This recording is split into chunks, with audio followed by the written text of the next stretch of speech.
You know that experience of walking down a sidewalk and you encounter a stranger coming the other direction, and you have that moment where you both kind of look up and make eye contact very briefly and then just kind of look away and move on. In our culture, it's considered polite to do that, and especially if you give a little smile or a little nod, but we do just kind of move on. I want to use that as a bit of an analogy for our temptation to avoid truly facing the cross of Jesus. You know, when we look to the cross of Jesus, Jesus crucified, of course we are filled with gratitude and we respond to him with love, but we're tempted to move on. And part of that temptation, I think, comes from the fact that we know that Easter is coming, that whenever we see the cross, we know that Easter is close by, and we'd rather move on to that Easter is a lot more fun than the cross, isn't it? And we kind of want to get to that. But also part of the temptation is that we realize that when we look at the cross, you know, obviously it's difficult, but we see Jesus' cross, we know that we have to face our own crosses. This Sunday and this Holy Week, we are confronted by the cross. Right? The cross is giving us eye contact, and we are to respond to the cross by giving Jesus meaningful eye contact, looking at the cross and not just moving on, but looking at the cross and desiring to embrace our cross.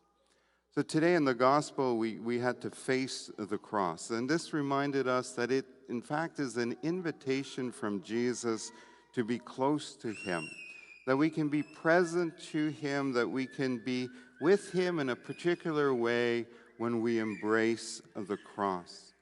We're also reminded that we respond to the cross when we do this, we face it with love, but also we are responding to the cross in a negative way when we just kind of look away and move on and try to get past it to Easter, so as to kind of avoid the reality of the cross. Jesus invites us as his disciples to imitate him and to embrace our cross. So how well do I embrace my cross? We can ask ourselves today, well, how well do I offer up suffering, my own and that of others? Or how well did I do with the Lenten penances? How did I do with prayer? Did I persevere in that listening prayer? How did I do with almsgiving? Did I extend a real care and concern for the less fortunate? How well do I do with fasting? Did I just easily give in to the urge to satisfy my hunger? These penances of Lent force us to face the cross. These penances cause an emptying of ourself in sacrifice so that we can more readily sacrifice for God and for others. In our second reading, St. Paul speaks of Jesus' self-emptying. He writes that Jesus emptied himself, taking the form of a slave, being born in human likeness, and being found in human form, he humbled himself and became obedient to the point of death, even death on a cross. Jesus emptied himself. He emptied himself unto the obedience of facing his cross.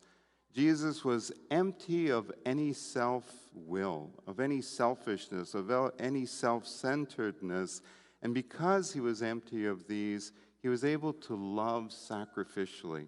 He was able to give himself selflessly for us.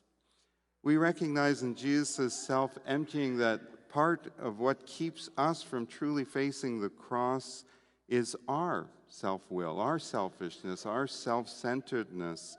And we also recognize our need to imitate Jesus in self-emptying, that the more we are able to move away from our self-will, selfishness, self-centeredness, the more we are able to move toward the cross. That's not easy for us. That doesn't come naturally for us. And so today we are reminded we need the Lord's help. We need his selfless or his merciful love that comes to us from the cross. We need that. We need that to touch our hearts, to soften our hearts, that we can be emptied of ourself and move towards being more selfless, being merciful to others. I want to leave you with a reflection from the Stations of the Cross that we've been doing here for Lent. It's the 10th station where Jesus is stripped of his clothes. And it speaks of Jesus' self-emptying and our desire to imitate him. So in the first part of the stations, Jesus is speaking to us. And so in this 10th station, Jesus says, "Behold, the poorest king who ever lived. Before my creatures I stand stripped. The cross, my deathbed, even this is not my own. Yet who has ever been so rich? Possessing nothing, I own all, my Father's love."